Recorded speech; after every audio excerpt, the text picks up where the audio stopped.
এখানে আমি একটা বাটিতে ভাত নিয়ে নিয়েছি, তারপর কড়াইটাকে একটু হালকা গরম করে তার মধ্যে সামান্য একটু তেল দিয়ে দিয়েছি।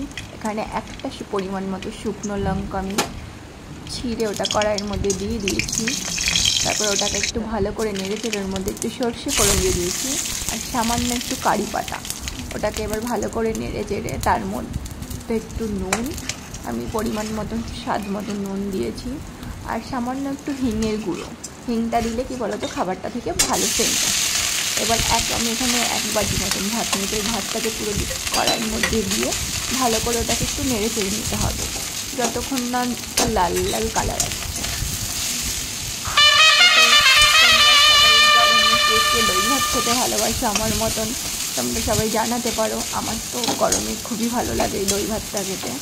আর এই দই ভাতটা না মানে টিফিনেও নিয়ে যেতে পারবে, তোমরা ক্যারি করতে পারবে, নষ্ট হয় না, এটা খুবই ভালো থাকে। আমি তো যখন স্কুলে যাই আমার মা এটাকে আমার টিফিনে বানিয়ে দেয়। আর এখানে আমি দেখতে পাচ্ছ 2 থেকে 3 চামচ মতো দই দিয়েছি। তোমরা চাইলে এর থেকেও বেশি দিতে পারো, যার যতটা ভালো লাগবে। অনেকে দই খেতে পছন্দ করে, তারা অনেকটা বেশি পরিমাণেই দেয়। আমার এখানে মনে হলো যে 2 থেকে 3 চামচ দিলে হবে। তো আমরা দেখতে পাচ্ছি এখানে আমার দই ভাতটাকে এরকম ভাজা হয়ে গেছে, এটাকে ভালো করে নেড়ে ছেড়ে নেবে আর এটাকে না বেশি ভাজবে না। তো আমার এখানে দই ভাত রেডি। তোমরা দেখতে পাচ্ছ আমি এখানে একটা বাটিতে ঢেলে নিয়েছি দই ভাতটা, আমার দই ভাত রেডি।